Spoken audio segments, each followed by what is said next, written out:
പക്ഷെ BJP-യുടെ ആത്യന്തികമായ ലക്ഷ്യമെന്ന് പറയുന്നത് ന്യൂനപക്ഷങ്ങളെ ഒപ്പം നിർത്തുക. പ്രത്യേകിച്ച് തൃശ്ശൂരിൽ ന്യൂനപക്ഷങ്ങളെ ഒപ്പം നിർത്തിയത് കൊണ്ടാണ് മൂന്നാം തവണ സുരേഷ് ഗോപിക്ക് ജയിക്കാനായത്. അതേ തന്ത്രം എല്ലായിടത്തും പയറ്റണം, അതാണ് BJP-യുടെ ലക്ഷ്യമെന്ന് പറയുന്നത്. അതുകൊണ്ട് തന്നെയാണ് ക്രൈസ്തവരെ കുറച്ചുകൂടി തങ്ങളിലേക്ക് അടുപ്പിക്കാനായി ക്രൈസ്തവ വിഭാഗത്തിൽപ്പെട്ട ആളുകളെ മുൻനിരയിൽ നിർത്തിക്കൊണ്ട് കൂടുതൽ പദവികൾ അവർക്ക് നൽകിക്കൊണ്ട് മുന്നോട്ട് പോകുക എന്നുള്ളത്. ഇവിടെ ഷോൺ ജോർജിനെ PC ജോർജിന്റെ മകനാണ്, നമുക്ക് എല്ലാവർക്കും അറിയാം. ഷോൺ ജോർജ് ഒരു അഡ്വക്കേറ്റ് കൂടിയാണ്. ഇപ്പോൾ മുഖ്യമന്ത്രിയുടെ മകൾക്കെതിരായ കേസുകളിലൊക്കെ, മാസപ്പടി വിവാദത്തിലൊക്കെ അങ്ങറ്റം വരെ പോയാലും വിജയം കാണുമെന്ന് ഉറപ്പിച്ച് നിലപാടുകൾ എടുക്കുന്ന ഒരാളാണ് ഷോൺ ജോർജിനെ കുറിച്ച് അങ്ങനെ വലിയ വിവാദങ്ങളിലൊന്നും പെടാതെ അല്ലെങ്കിൽ എന്തെങ്കിലുമൊക്കെ പറഞ്ഞു പോകുന്ന ഒരാളായിട്ടൊന്നും ഷോൺ ജോർജിനെ ആളുകൾ കാണുന്നില്ല. പറയേണ്ട കാര്യങ്ങൾ കൃത്യമായി പറഞ്ഞ് വ്യക്തമായ നിലപാടുകൾ എടുക്കുന്ന ഒരാളാണ് ഷോൺ ജോർജ്. അപ്പോൾ ഷോൺ ജോർജിനെ കുറച്ചുകൂടി ആളുകൾക്കിടയിലേക്ക് ഇറക്കിക്കൊണ്ട് ക്രിസ്ത്യാനികളെ തങ്ങളിലേക്ക് കൊണ്ടുവരിക എന്ന നിലപാടാണോ രാജീവ് ചന്ദ്രശേഖർ അടക്കമുള്ള നേതാക്കൾ സ്വീകരിക്കാൻ പോകുന്നത്? കുറെ കാലമായിട്ടുള്ള BJP-യുടെ കേരളത്തിലെ പരീക്ഷണങ്ങളിലെ ഒരു പുതിയ കരുവായിട്ടാണ് ഷോൺ ജോർജിനെ നമ്മൾ കണക്കാക്കേണ്ടത്. PC ജോർജും ഷോൺ ജോർജും വരുന്ന സമയത്ത് PC ജോർജ് ഉണ്ടാക്കിക്കൊണ്ടിരിക്കുന്ന കോലാഹലങ്ങൾ അത് BJP-ക്ക് ഗുണമില്ല എന്ന് BJP-യുടെ നേതൃത്വത്തിന് അറിയാമായിരുന്നൊരു കാര്യമാണ്. പക്ഷേ ഷോൺ ജോർജ് അതിൽ നിന്ന് വ്യത്യസ്തമാണ്, കുറച്ചും കൂടി ഷാർപ്പാണ്.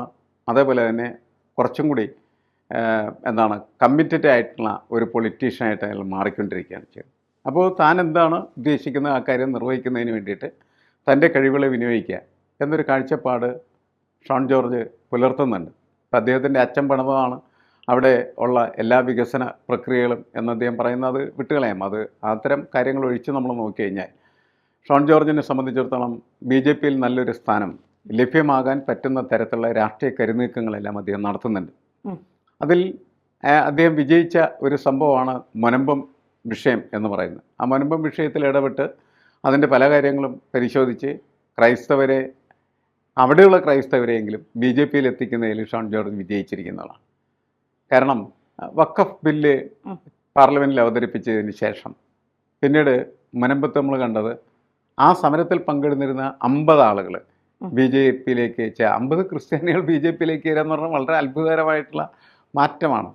പക്ഷേ അങ്ങനെ ഒരു പോസിറ്റീവ് ഇമ്പാക്റ്റ് ഉണ്ടാക്കിയിരിക്കുന്ന സമയത്താണ് ജബൽപൂരിൽ BJP അനുയായികളൊക്കെ പോയിട്ട് ക്രിസ്ത്യൻ പാദ്രിമാരെ പിടിച്ച് തല്ലി. അതിൻ്റെ ശോഭ കെടുത്തി ശരിക്കും പറഞ്ഞു കഴിഞ്ഞിട്ടുണ്ടെങ്കിൽ അതിൻ്റെ ഒരു അഡ്വാൻറ്റേജ് എന്ന് പറഞ്ഞു കഴിഞ്ഞിട്ടുണ്ടെങ്കിൽ നഷ്ടപ്പെടുത്തുകയാണ് അവിടെ ചെയ്തത്. പക്ഷേ കാസ എന്ന് പറയുന്ന കേരളത്തിലെ ക്രിസ്ത്യാനികളുടെ സംഘടന ഷോൺ ജോർജിനെ നല്ല രീതിയിൽ സപ്പോർട്ട് ചെയ്യുകയും അതിങ്ങനെ മുന്നോട്ട് വളർന്നു വരികയും ചെയ്യുന്നുണ്ട്. അപ്പോൾ കത്തോലിക്കരുടെ ഒരു രാഷ്ട്രീയത്തെ മാറ്റിയെടുക്കുന്ന കാര്യത്തിൽ ഷോൺ ജോർജിൻ്റെ പങ്ക് ചെറുതല്ല എന്നാണ് ഇപ്പോൾ നമ്മുടെ കേരള രാഷ്ട്രീയം നിരീക്ഷിക്കുന്നവർ കണ്ടുകൊണ്ടിരിക്കുന്നത്. ഒരുപക്ഷെ കുറച്ച് നാൾ കഴിയുമ്പോൾ കാസയുടെ നേതൃത്വത്തിൽ ക്രിസ്ത്യാനികൾക്ക് വേണ്ടിയിട്ട് ഒരു രാഷ്ട്രീയ പാർട്ടി ഉണ്ടായിക്കൂടായില്ല. കാരണം കഴിഞ്ഞ ദിവസമാണ് ഈ പ്ലാംബാനി പിതാവ് പറഞ്ഞൊരു കാര്യം എന്താണെന്ന് വെച്ചാൽ, ഞങ്ങളങ്ങനെ ആർക്കും തീരെഴുതി കൊടുത്തിട്ടുള്ള ആളുകളല്ല, അതുകൊണ്ട് ഞങ്ങൾക്ക് ഞങ്ങളുടെ സ്വാതന്ത്ര്യമുണ്ട്, ഞങ്ങൾക്ക് ഇഷ്ടമുള്ള കാര്യങ്ങൾ ഞങ്ങൾ ചെയ്യും, വേണ്ടി വന്നാൽ ഞങ്ങളൊരു രാഷ്ട്രീയ പാർട്ടി ഉണ്ടാക്കും, എന്നിട്ട് രാഷ്ട്രീയത്തിൽ ഇടപെടും, രാഷ്ട്രീയ അധികാരം പ്രധാനപ്പെട്ട കാര്യമാണ് എന്ന് അദ്ദേഹം പറഞ്ഞു.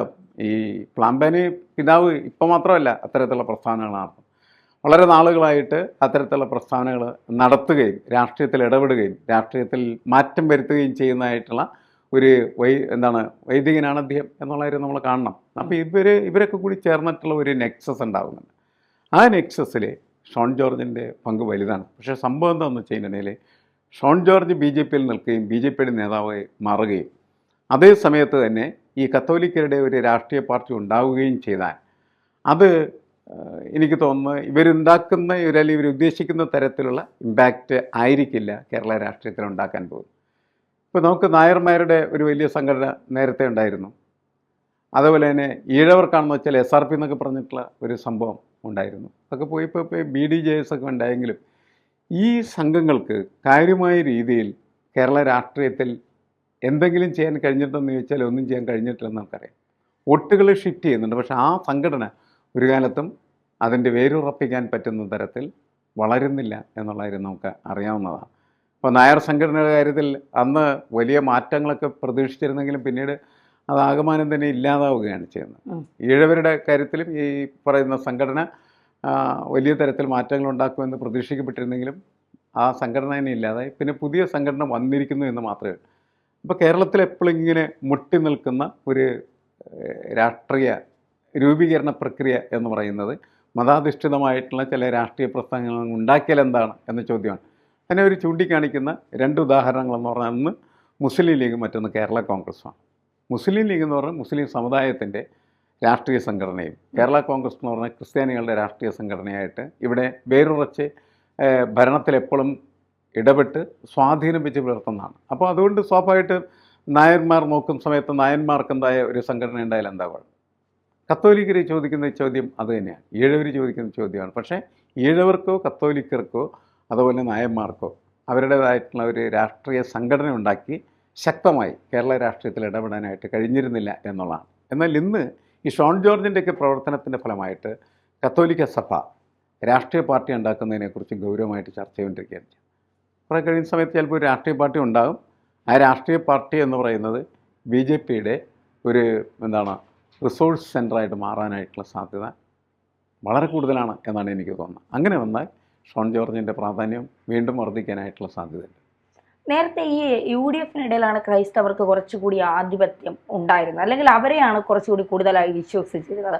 പക്ഷെ ഇപ്പോൾ അത് മാറി. കാരണം മൂന്നാം മുന്നണിയായി, അല്ലെങ്കിൽ ഞങ്ങളുടെ പ്രശ്നങ്ങൾ പരിഹരിക്കാൻ കേന്ദ്രത്തിൽ ഒരാളുണ്ട്. അവർ വിചാരിച്ചാൽ അവരോട് കേരളത്തിലുള്ളവർ പറഞ്ഞാൽ ഞങ്ങളുടെ പ്രശ്നങ്ങൾ പരിഹരിക്കപ്പെടും എന്നുള്ളത് മുനമ്പവും മുത്തലാഖ് ബില്ലും ഒക്കെ വന്നതോടുകൂടി ആളുകൾക്ക് മനസ്സിലായി. CA എന്നും ഇവിടെ പ്രചരിപ്പിച്ചതുപോലെ അല്ല കാര്യങ്ങൾ. അത് ഇവിടുത്തെ മുസ്ലിങ്ങളെ ഒന്നും ഇന്ത്യക്ക് പുറത്താക്കേണ്ട കാര്യങ്ങളല്ല എന്നുള്ളതും കുറച്ചുകൂടി തിരിച്ചറിഞ്ഞു എന്നുള്ളതാണ്.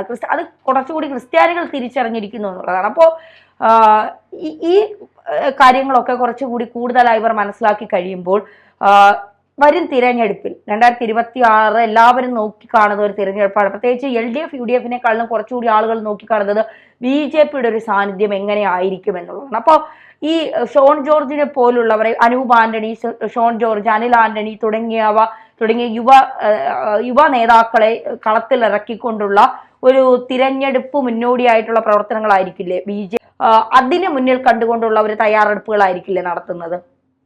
2026 കേരള തെരഞ്ഞെടുപ്പ് അല്ലെങ്കിൽ നിയമസഭാ തെരഞ്ഞെടുപ്പ് എന്ന് പറയുന്നത് ഒരു ഫേസ് ചേഞ്ച് കൊണ്ടുവരുന്ന തെരഞ്ഞെടുപ്പാകാനുള്ള സാധ്യത കൂടുതലാണ്. കാരണം മുൻകാലങ്ങളിൽ നമ്മൾ കണ്ടുകൊണ്ടിരുന്നത് ഒന്നില്ലെങ്കിൽ ഇടതുപക്ഷ ജനാധിപത്യ മുന്നണി അധികാരത്തിൽ വരുന്നു, അല്ലെങ്കിൽ ഐക്യ ജനാധിപത്യ മുന്നണി അധികാരത്തിൽ വരുന്നു.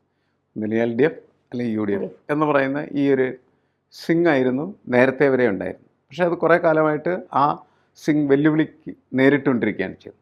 വെല്ലുവിളി നേരിടുകയും അത് വെല്ലുവിളിക്കപ്പെടാവുന്നതാണ് എന്ന ഫീൽ ഈ കഴിഞ്ഞ ലോക്സഭാ തെരഞ്ഞെടുപ്പിൽ സൃഷ്ടിക്കപ്പെടുകയും ചെയ്തു. അതിൻ്റെ ഏറ്റവും നല്ല ഉദാഹരണമാണ് സുരേഷ് ഗോപി എന്ന് പറയുന്നത്. അപ്പോൾ ഇതിൻ്റെ ഒരു പോസിബിലിറ്റി സുരേഷ് ഗോപി തുറന്നു. സുരേഷ് ഗോപി മാത്രമല്ല, രാജീവ് ചന്ദ്രശേഖരനും അതുപോലെ ശോഭാ സുരേന്ദ്രനും ഒക്കെ ഈ മൂന്നാം പൊസിഷനിൽ വളരെ ക്ലോസ് ആയിട്ട് ഫിനിഷ് ചെയ്ത സ്ഥാനാർത്ഥികളായി മാറുകയാണ് ചെയ്തത്. അപ്പോൾ മുരളീധരനും അങ്ങനെ തന്നെയായിരുന്നു ആറ്റിങ്ങിൽ. അപ്പോൾ പല സ്ഥലത്തും അങ്ങനത്തെ ഒരു പൊസിഷനിലേക്ക് ഓടിയെത്താൻ ഈ മൂന്നാം മുന്നണിക്ക് കേരളത്തിൽ കഴിയുന്നുണ്ട് എന്നുള്ളത് ഒരു രാഷ്ട്രീയ യാഥാർത്ഥ്യമാണ്.